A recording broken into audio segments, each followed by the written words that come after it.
4.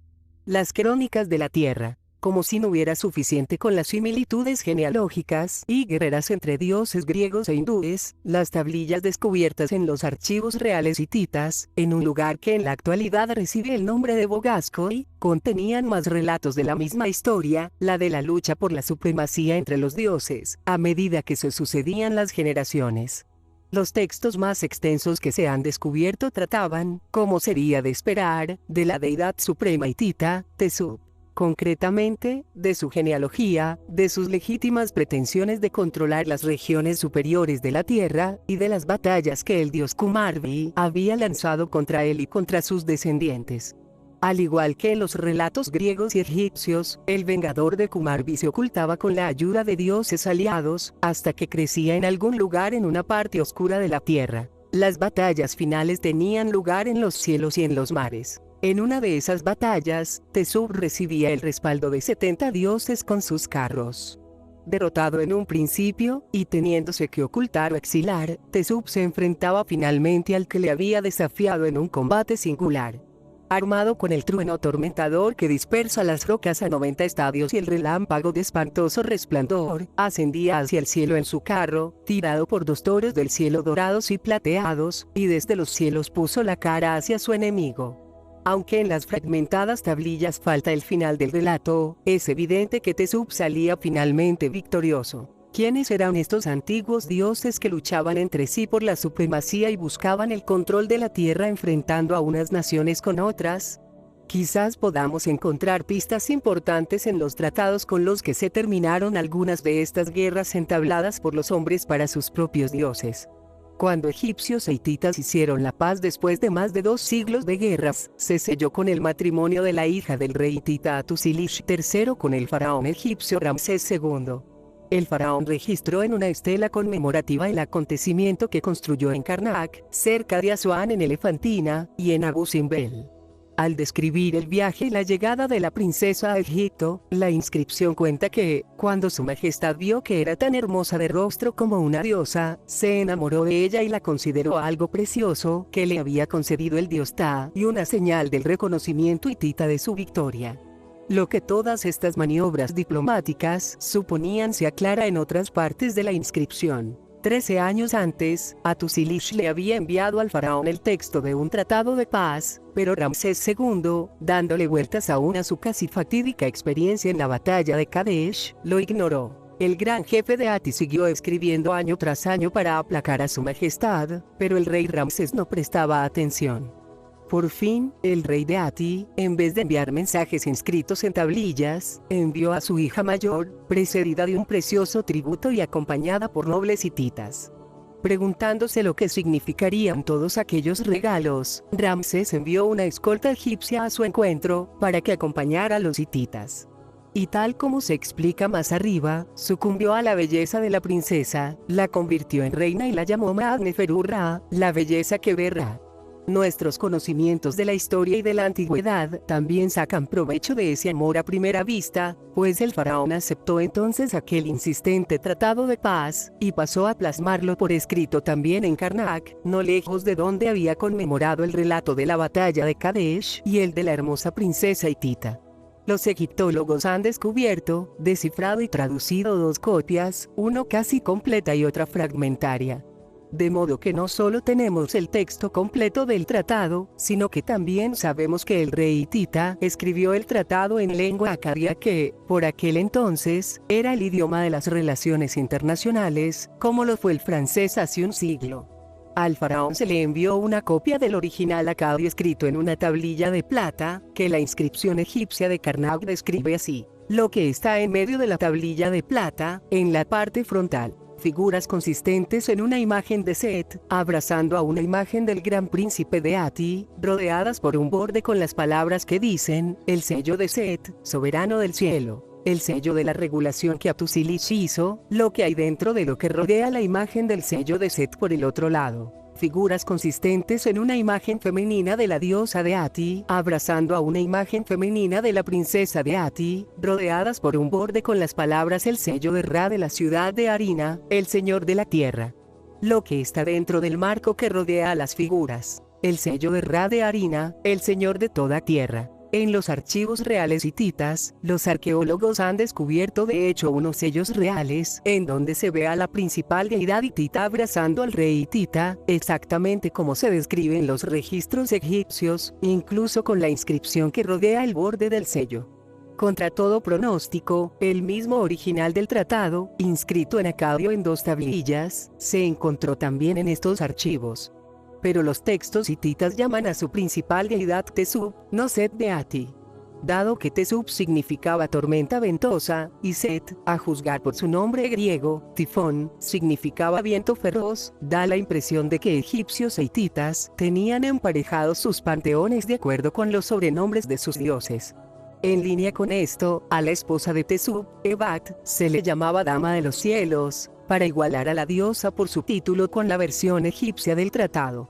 Ra, que significa el brillante, se igualó con el señor del cielo hitita, al cual la versión acadia llamaba Shamash, que significa el brillante, etc. Se hizo evidente que egipcios e hititas tenían panteones separados pero paralelos, y los expertos empezaron a preguntarse lo que otros antiguos tratados podrían revelar. Uno de los que aportó una de las informaciones más sorprendentes fue el tratado que, hacia el 1350 a.C., firmaron el rey hitita Shupilulima y el rey hurrita Matiwasa de Mitanni, país que estaba situado sobre el río Éufrates, a mitad de camino entre el país de los hititas y las antiguas tierras de Sumer y Akkad. Realizado, como era habitual, en 2 copias, el original del tratado se depositó en el santuario del dios Tesub de la ciudad hurrita de Kaat, un lugar y una tablilla perdidos en las arenas del tiempo. Pero la tablilla del duplicado, depositada en la ciudad santa hitita de Arina, frente a la diosa del disco naciente, fue descubierta por los arqueólogos unos 3300 años después de que fuera escrita. Como ocurría con todos los tratados de aquellos días, el que firmaron los reyes de Ati y Mitanni terminaba con una llamada a los dioses de las partes firmantes para que estuvieran presentes, para escuchar y servir como testigos, de manera que el cumplimiento del tratado trajera la dicha divina, y su violación la ira de los dioses. A continuación, se hacía una relación de estos dioses de las partes firmantes, comenzando con Tesub y su consorte Bat, como dioses reinantes supremos de ambos reinos, los dioses que regulan la realeza en Ati y Mitanni, y en cuyos santuarios se depositaban las copias del tratado. Después, cierto número de deidades jóvenes, masculinas y femeninas, descendientes de los 2 dioses reinantes, se enumeraban por las capitales provinciales, donde actuaban como deidades gobernantes en representación de sus padres. Más tarde, había una relación de los mismos dioses en las mismas posiciones jerárquicas. A diferencia del ejemplo egipcio, cuando se emparejaban los diferentes panteones. Como han demostrado otros textos descubiertos, los hititas habían tomado prestado su panteón de los hurritas, o al menos les había pasado a través de ellos. Pero en este tratado en particular había una sorpresa muy especial. Hacia el final de la tablilla, entre los testigos divinos, también estaban Mitra Ash, Uruana, Indar, y los dioses Nasat y Yanu, nada menos que Mitra, Varuna, Indra, y los dioses Nasatya del panteón hindú. ¿Cuál de las 3, hitita, hindú, hurrita, era la fuente común? La respuesta venía en el mismo tratado hitita-hurrita, ninguna de ellas. Pues los llamados dioses arios estaban listados en el tratado junto con sus padres y abuelos, los dioses de antaño. Anu y Antu, Enlil y su esposa Ninlil, Ea y su esposa Damkina, así como el divino Sin, señor del juramento, Nergal de Kuta, el dios guerrero Ninurta, y la guerrera Ishtar. Estos nombres resultan familiares. Los invocó en la antigüedad Sagón de Akkad, que había afirmado que era supervisor de Ishtar, sacerdote ungido de Anu, gran pastor justo de Enlil. Su nieto, Naram Sin, que significa, aquel al que ama el dios Sin, pudo atacar la montaña de los cedros cuando el dios Nergal le abrió el sendero. Hammurabi de Babilonia marchó contra otros países por mandato de Anu, con Enlil a la cabeza de su ejército. El rey asirio Tiglat-Pileser partió a la conquista por mandato de Anu, Adad y Ninurta. Salmanasar luchó con armas que le proporcionó Nergal. A Sargón le acompañó Ishtar en su marcha contra Nínive. No menos esclarecedor fue el descubrimiento de que, tanto hititas como hurritas, aunque pronunciaban los nombres de las deidades en su propia lengua, los escribían utilizando la escritura sumeria. Incluso el determinativo divino que se utilizaba era el sumerio Din-Gir, que significaba literalmente, Din los justos, Gir de las naves voladoras. Así, el nombre de Tesub se escribía Din-Girim, divino tormentador o dios de la tormenta, que era el nombre sumerio del dios Ishkur, también conocido como Adad. O también se escribía Din-Giru, que significaba el dios 10, que era el rango numérico de Ishkur-Adad, siendo el de Anu el más alto, 60, el de Enlil 50, el de Ea 40, y así sucesivamente descendiendo en el linaje. Asimismo, al igual que el Ishkur-Adad sumerio, los hititas representaban una Tesub blandiendo su arma emisora de relámpagos, un arma de brillantez. Para cuando los hititas y sus escritos fueron recuperados del olvido, los expertos ya habían determinado que antes que las civilizaciones hititas y egipcia, antes que Asiria y Babilonia, incluso antes que Akkad, floreció en el sur de Mesopotamia la alta civilización de Sumer. Todas las demás no fueron más que retoños de aquella civilización, la primera conocida. Y es recientemente cuando se ha establecido, más allá de toda duda, que fue en Sumer donde se hicieron los primeros registros de relatos de dioses y hombres. Fue allí donde se inscribieron gran cantidad de textos, muchos más de los que se pueda imaginar, y más detallados de lo que se podría esperar. Y fue allí donde tuvieron su origen los registros escritos de la historia y la prehistoria de nuestro planeta. Les llamamos las crónicas de la Tierra. El descubrimiento y la investigación acerca de las civilizaciones antiguas se han convertido en un proceso en el cual el asombro y la aceptación de hechos increíbles se han convertido en la norma. Los monumentos de la antigüedad, pirámides, zigurats, inmensas plataformas, tuinas columnas, piedras talladas, habrían quedado como enigmas, como evidencias mudas de acontecimientos pasados, de no ser por la palabra escrita. Si no fuera por esto, los monumentos antiguos habrían seguido siendo complejos rompecabezas. Su edad, incierta. Sus creadores, oscuros. Su propósito, poco claro. Lo que sabemos, se lo debemos a los antiguos escribas que, con una gran destreza artística y meticulosamente, utilizaron monumentos, objetos, cimientos, ladrillos, utensilios o armas de cualquier material imaginable, como tentadoras pizarras sobre las cuales escribir nombres o registrar acontecimientos. Por encima de todo, tenemos las tablillas de arcilla. Trozos aplanados de arcilla húmeda, algunos lo suficientemente pequeños como para caber en la palma de la mano, sobre los cuales el escriba estampaba diestramente con el punzón los símbolos que formarían las sílabas, las palabras y las oraciones. Después, dejarían secar la tablilla, o la secarían en un horno, creando así un registro permanente que sobreviviría a milenios de erosiones naturales y de destructividad humana. En todas partes, en centros de comercio o de administración, en templos y palacios, por todo el Oriente Próximo de la Antigüedad, nos hemos encontrado con archivos oficiales y privados repletos de tablillas como estas. E incluso nos hemos encontrado con verdaderas bibliotecas donde las tablillas, decenas de miles de ellas, estaban pulcramente dispuestas por temas y numeradas, con los contenidos detallados y el nombre del escriba. Invariablemente, todas las que trataban de historia o de ciencia de los dioses, se identificaban como copias de tablillas anteriores, tablillas escritas en la lengua de antaño. Aún con el asombro que les provocó a los arqueólogos descubrir la grandeza de Asiria y Babilonia, todavía se quedaron más desconcertados al saber, por sus inscripciones, de la existencia de las ciudades de antaño. ¿Y qué significaba el título de rey de Sumer y Akkad que los reyes de estos imperios tanto codiciaban? Solo cuando se descubrieron los registros relativos a Sargón de Agade, fue cuando los historiadores modernos pudieron convencerse de que, medio milenio antes de que florecieran Asiria y Babilonia, había existido en Mesopotamia un gran reino, el reino de Akkad. Tremendamente asombrados, los expertos leyeron en estos registros que Sargón derrotó a Uruk y echó abajo sus murallas. Sargón, rey de Agade, venció a los habitantes de Ur, él derrotó a Enimar y echó abajo sus murallas, y devastó su territorio desde Lagash hasta el mar. Lavaron sus armas en el mar. En la batalla con los habitantes de Uma resultó victorioso. Los expertos no se lo podían creer. ¿Acaso había centros urbanos, ciudades amuralladas, aún antes de Sargón de Agade, antes del 2500 a.C.? Como sabemos ahora, sí que lo sabía. eran las ciudades y los centros urbanos de Sumer, la Sumer del título rey de Sumer y Akkad. Y, tal como un siglo de descubrimientos arqueológicos y de investigación erudita han dejado claro, fue el lugar en donde comenzó la civilización, hace casi 6000 años, donde aparecieron súbita e inexplicablemente, como de la nada, una lengua escrita y una literatura, reyes y sacerdotes, escuelas y templos, médicos y astrónomos, altos edificios, canales, muelles y barcos, una agricultura intensiva, una avanzada metalurgia, una industria textil, mercado y comercio, leyes y conceptos de justicia y moralidad, teorías cosmológicas, y relatos y registros históricos y prehistóricos.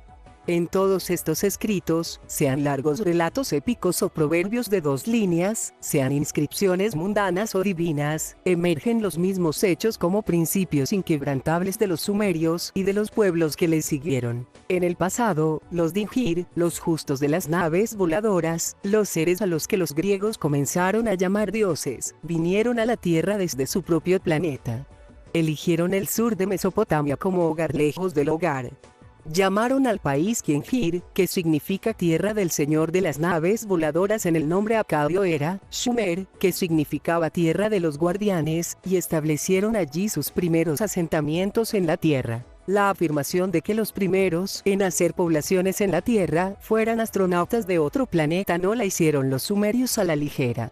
Un texto tras otro, cada vez que se recordaba el punto de inicio, siempre era este. 432.000 años antes del diluvio, los Dingir, que significa, los justos de las naves voladoras, bajaron a la Tierra desde su propio planeta.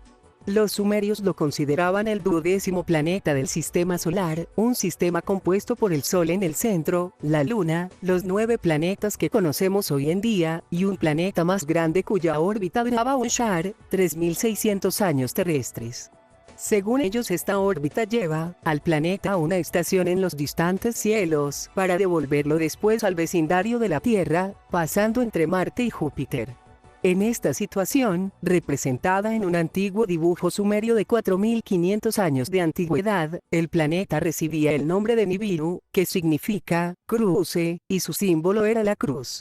Sabemos por numerosos textos antiguos que el líder de los astronautas que llegaron a la Tierra desde Nibiru se llamaba Ea, que significa aquel cuya casa es agua. Después de aterrizar y de establecerse en Eridu, la primera base Tierra, asumió el título de Enki, que significa Señor de la Tierra.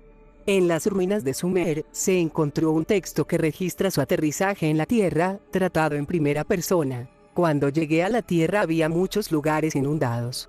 Cuando llegué, sus verdes praderas, elevaciones y montículos se amontonaron por mandato mío.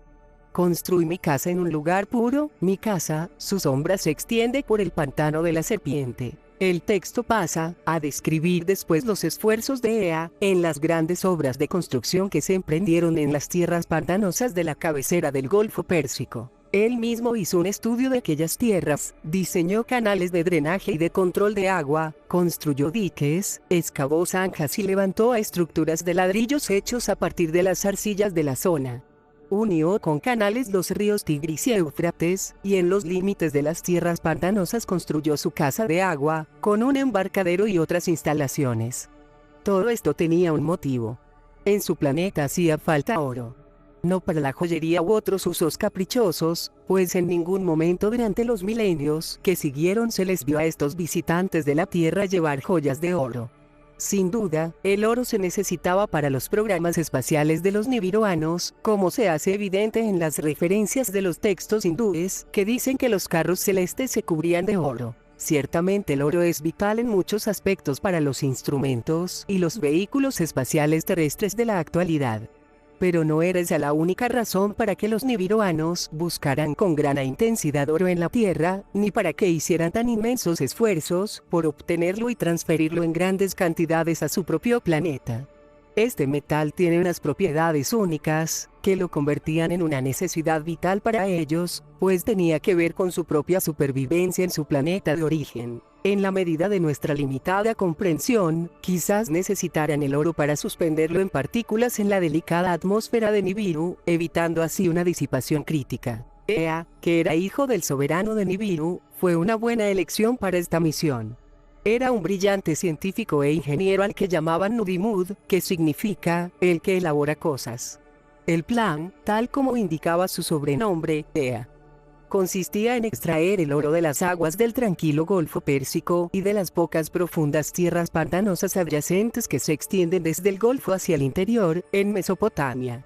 En las representaciones sumerias se ve a Ea como señor de las aguas fluentes, sentado en un laboratorio y rodeado de matraces interconectados. Pero la continuación del relato sugiere que no todo iría bien con estos planes. La producción de oro era bastante inferior a las expectativas, y con el fin de acelerarla se envió a la Tierra más astronautas. A los astronautas de base se les llamaba Anunnaki, que significa, aquellos que del cielo a la Tierra vinieron. Venían en grupos de 50, y uno de los textos dice que uno de estos grupos iba liderado por el primogénito de Enki, Marduk. El texto habla de un mensaje urgente de Marduk a su padre en el que se habla de una casi catástrofe en el vuelo a la Tierra, al pasar una nave espacial por las cercanías de uno de los grandes planetas del sistema solar, probablemente Júpiter, y estar a punto de colisionar con uno de sus satélites. Al describir el ataque sobre la nave espacial, el excitado Marduk le decía a su padre: ha sido creado como un arma, ha embestido como la muerte, a los Anunnaki que eran 50, los ha destruido. El orbitador supremo, que vuela como un ave, ha sido herido en el pecho. El grabado de un sello cilíndrico sumerio puede ilustrar muy bien la escena del señor Tierra, a la izquierda, dando la bienvenida ansiosamente a su hijo, vestido de astronauta, a la derecha, mientras la nave espacial deja Marte, la estrella de 6 puntas, y se acerca a la Tierra, el séptimo planeta, si se cuenta desde el exterior, simbolizada por los 7 puntos y representada junto con la Luna. En el planeta madre donde el padre de Enki, Anu en acadio, era el soberano, los progresos de las partidas de aterrizaje se seguían con ansiedad y expectación. Después, aparecería la impaciencia por los lentos progresos y, más tarde, la desilusión. Evidentemente, los planes para extraer oro del agua del mar a través de procesos de laboratorio no funcionaron como se esperaba. Pero la necesidad de oro era apremiante, y los Anunnaki se enfrentaban a una difícil decisión: abandonar el proyecto, cosa que no podían hacer, e intentar conseguir oro de otra manera, a través de la minería. Pues los Anunnaki sabían para entonces que el oro se podía obtener de forma natural y en abundancia en el Apsu, que significa, el origen primitivo, en el continente africano. En las lenguas semitas que evolucionaron del sumerio, Sab, al revés es, Apsu, sigue siendo el término empleado para designar al oro hasta el día de hoy. Sin embargo, había un importante problema. El oro de África había que extraerlo de las profundidades de la tierra a través de una explotación minera, y no se podía tomar a la ligera una decisión de largo alcance, como la que suponía cambiar el sofisticado proceso de tratamiento del agua por el de una tarea muy agotadora, un trabajo bajo tierra. Está claro que el nuevo proyecto iba a precisar de un mayor número de Anunnaki, de una colonia minera en el lugar de los brillantes grietas, de una ampliación de instalaciones en Mesopotamia y de una flota de cargueros de mineral, Magurur no Apsu, que significa, barcos para minerales del Apsu, para conectarlas ambas. ¿Podría Enki manejarlo todo por sí mismo? Anu creyó que no podría, y 8 años de Nibiru después del aterrizaje de Enki menos 28.800 años terrestres, vino a la Tierra para ver las cosas por sí mismo. Bajó acompañado por el heredero aparente Enlil, que significa, señor del mando, de quien Anu pensó que podría hacerse cargo de la misión en la Tierra y organizar los envíos de oro hacia Nibiru. Quizás fuera necesaria la elección de Enlil para la misión, pero también debió ser una decisión angustiosa, pues iba a agudizar la rivalidad y los celos entre los dos hermanastros, dado que Enki era el hijo primogénito que Anu había tenido con Id, una de sus 6 concubinas, y hubiera sido de esperar que sucediera a Anu en el trono de Nibiru. Pero después, al igual que en el relato bíblico de Abraham, su concubina, Agar, y su hermanastra y esposa Sara, la hermanastra y esposa de Anu, Antum, le dio un hijo, Enlil. Y, según las leyes de sucesión nibiruanas, fielmente adoptadas por el patriarca bíblico, Enlil se convirtió en el heredero legal en lugar de Enki. Y ahora aquel rival, aquel que le había robado a Enki su derecho de nacimiento, venía a la tierra para tomar el mando. No se puede recalcar suficientemente la importancia del linaje y la genealogía en las guerras de los dioses, en las luchas por la sucesión y la supremacía tanto en Nibiru como, posteriormente, en la Tierra. Ciertamente, a medida que desenmarañamos la desconcertante insistencia y ferocidad de las guerras de los dioses, intentando encajarlas en el entramado de la historia y la prehistoria, una tarea nunca antes afrontada, va quedando claro que estas guerras tuvieron su origen en un código de conducta sexual basada no en la moralidad, sino en consideraciones de pureza genética. En el núcleo de estas guerras, subyace una intrincada genealogía que determinaba la jerarquía y la sucesión. Y los actos sexuales no se juzgaban por su ternura o su violencia, sino por su propósito y sus resultados. Existe un relato sumerio en donde Enlil, comandante en jefe de los Anunnaki, se encapricha de una joven niñera a la que ve nadando desnuda en el río. La persuade para que salga a navegar con él y le hace el amor en contra de sus protestas. Mi vulva es pequeña, no sabe de relaciones sexuales.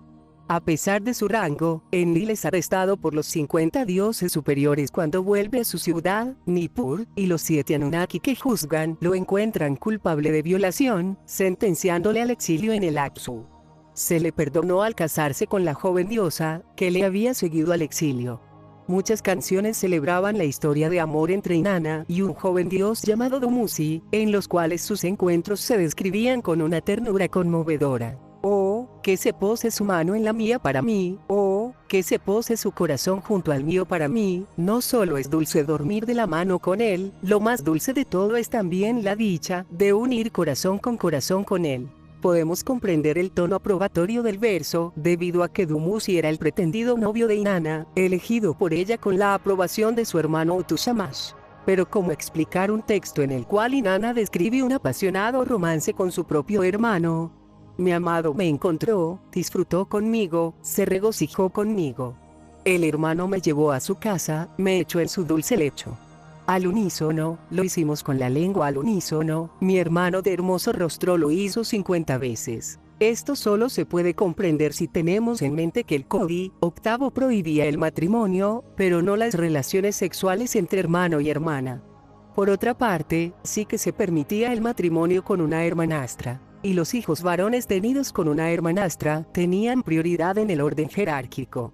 Y, aunque la violación estaba condenada, el sexo, aun el irregular y violento, se perdonaba si se hacía por motivos sucesorios al trono. En un largo relato se cuenta que Enki, buscando un hijo varón con su hermanastra Sud, también hermanastra de Enlil, la forzó cuando estaba sola y derramó su semen en el útero. Luego, resultó tener una hija, en vez de un hijo, pero Enki no perdió el tiempo en hacerle el amor a la muchacha en cuanto se hizo joven y hermosa. Él disfrutó con ella, la abrazó, yació en su regazo. Le tocó los muslos, le tocó él, con la joven cohabitó.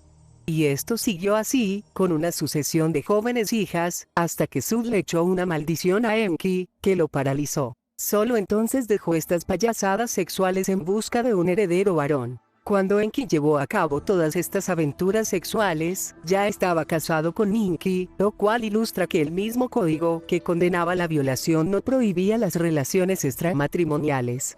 Sabemos también que a los dioses se les permitía cualquier número de esposas y concubinas. Un texto catalogado como CT 24 enumera a 6 de las concubinas de Anu, pero, si se casaban, tenían que elegir a una como esposa oficial, prefiriendo para este papel, como ya hemos dicho, a una hermanastra. Si al dios, aparte de su nombre y sus muchos sobrenombres, se le otorgaba un nombre por título, a su consorte oficial también se le honraba con la forma femenina de tal título. Así, cuando An recibió su nombre por título, el celestial, su consorte recibió el nombre de Antu, Anu y Antumenacadio. La niñera que se casó con Enlil, señor del mando, recibió el nombre por título de Ninlil, dama del mando. La esposa de Enki, Damkina, se llamó Ninki, y así sucesivamente. Debido a la importancia de las relaciones familiares entre los grandes Anunnaki, muchas de las llamadas listas de dioses compuestas por los antiguos escribas eran de naturaleza genealógica. En una de estas importantes listas, titulada por los antiguos escribas la serie de An, Ilu Anun, se enumeran 42 antepasados de Enlil, claramente dispuestos en 21 parejas divinas. Esto debió ser una marca de gran linaje real, pues dos documentos similares de Anu enumeran también a sus 21 parejas ancestrales en Nibiru. Sabemos que los padres de Anu fueron Ansargal, gran príncipe del cielo, y Kisargal, gran princesa del suelo firme. Como sus nombres indican, no fueron la pareja reinante de Nibiru. Más bien, el padre fue el gran príncipe, es decir, el heredero aparente. Y su esposa era la gran princesa, la hija primogénita del soberano, con una esposa diferente, y, así, hermanastra de Ansargal. En estos hechos genealógicos descansa la clave, para comprender los acontecimientos en Nibiru antes de la llegada a la Tierra, así como en la Tierra posteriormente. El que se enviase a Ea, a la Tierra en busca de oro supone que los nibiruanos ya sabían que podían encontrar en nuestro planeta este precioso metal bastante antes de que se enviara la misión. Pero, ¿cómo lo sabían? Se pueden ofrecer varias hipótesis. Quizás sondearan la Tierra con satélites no tripulados, del mismo modo que lo hacemos nosotros con otros planetas de nuestro sistema solar. Quizás inspeccionaran la Tierra con algunos aterrizajes previos, como hicimos con la Luna. De hecho, el aterrizaje de los nibiruanos en Marte no se puede descartar, cuando estamos leyendo textos que tratan de los viajes espaciales desde Nibiru a la Tierra. No sabemos si tuvieron lugar estos aterrizajes tripulados premeditados en la Tierra, ni cuándo, pero sí que podemos decir que existe una antigua crónica en la que se habla de un primitivo aterrizaje en dramáticas circunstancias, cuando el depuesto soberano de Nibiru escapó a la Tierra en su nave espacial. Este acontecimiento debió de suceder antes de que Ea fuera enviado a la Tierra por su padre, pues fue con este acontecimiento que Anu se convirtió en el soberano de Nibiru. En realidad, se trató de la usurpación del trono de Nibiru a cargo de Anu. La información está contenida en un texto cuya versión hitita ha recibido el título de la realeza del cielo, y arroja luz sobre la vida en la corte real de Nibiru, al tiempo que nos cuenta los detalles de una traición digna de un drama shakespeariano. Dice que, cuando llegó el momento de la sucesión en Nibiru, por muerte natural o de otro modo, no fue Ansargal, el padre de Anu heredero aparente, que ascendió al trono, sino un familiar llamado Alalush en el texto hitita. Como un gesto de reconciliación o por costumbre, Alalu designó a Anu como su sirviente real, una honrosa posición de confianza que es conocida por diversos textos y representaciones reales de Oriente Próximo. Pero, pasados 9 años nibiruanos, Anush en el texto hitita le dio batalla a Alalu y lo depuso. En cierta ocasión, en los días de antaño, Alalush era rey en el cielo. Alalush estaba sentado en el trono. El poderoso Anush, el primero entre los dioses, estaba de pie ante él. Se postraba a sus pies, con la copa de la bebida en la mano. Durante 9 períodos, Alalush fue rey del cielo. En el 9º período, Anush le dio batalla a Alalush. Fue entonces, según nos relata el antiguo texto, cuando tuvo lugar el dramático vuelo a la tierra. Alalush fue derrotado, huyó ante Anush, descendió a la oscura tierra.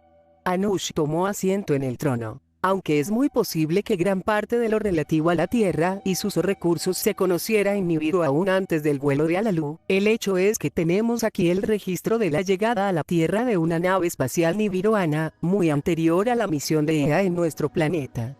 Las listas de los reyes sumerios dicen que el primer administrador de Eridu se llamaba Alulim, nombre que pudo ser otro sobrenombre de Ea Enki, o quizás la interpretación sumeria del nombre de Alalu. Así pues, uno podría pensar que, aunque depuesto a Alalu sí le preocupara lo suficiente el destino de Nibiru, como para informar a quien le había depuesto que había encontrado oro en las aguas de la tierra.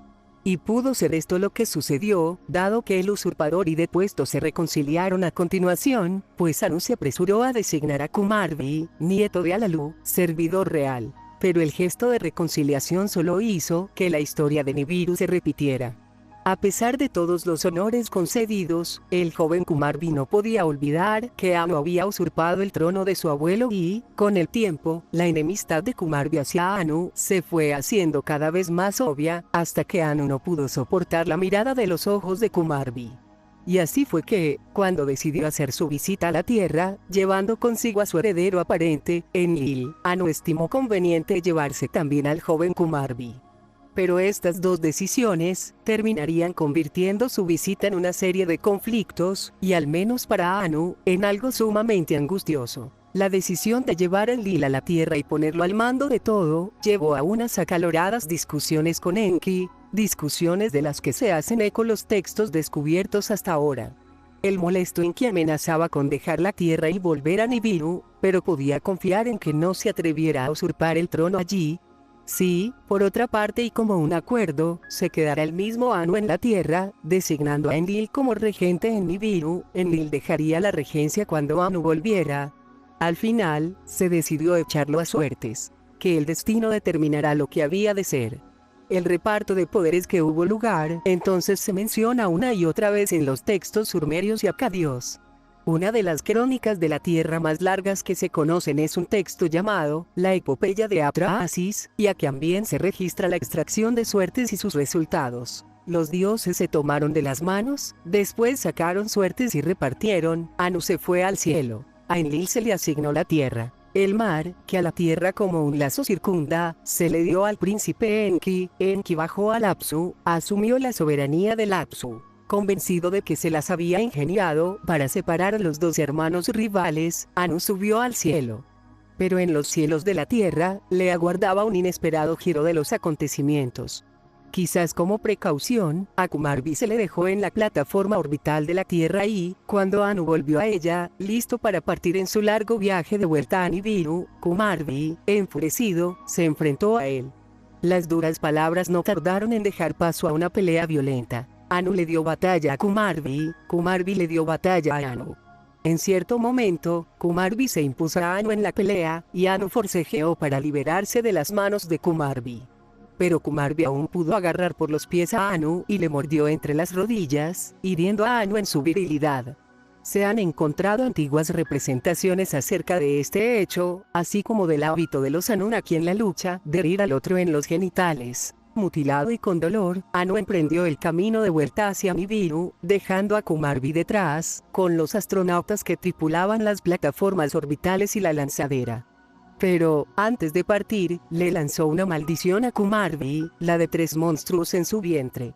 Son evidentes las similitudes de este relato hitita con el relato griego de la castración de Urano a manos de Crono, así como con la imagen de Crono tragándose a sus hijos. Y, como en los relatos griegos, este episodio monta el escenario para las guerras entre los dioses y los titanes. Tras la partida de Anu, la misión Tierra se lanzó en serio. Más Anunnaki llegaron a la Tierra, su número ascendió en algunos momentos a 600, unos fueron asignados al mundo inferior, para ayudar a Enki en la extracción del oro. Otros tripulaban los cargueros de mineral, y el resto permanecía con Enlil en Mesopotamia. Aquí, se establecieron instalaciones adicionales de acuerdo con un plan maestro diseñado por Enlil como parte de un completo plan organizativo de acción y procedimientos bien definidos. Él perfeccionó los procedimientos, las ordenanzas divinas. Estableció 5 ciudades en lugares perfectos, las llamó por su nombre, las dispuso como centros. A la primera de estas ciudades, Eridu, se la concedió a Nudimud, el pionero. Cada una de estas poblaciones antediluvianas de Mesopotamia tenía una función específica que se revelaba por su nombre.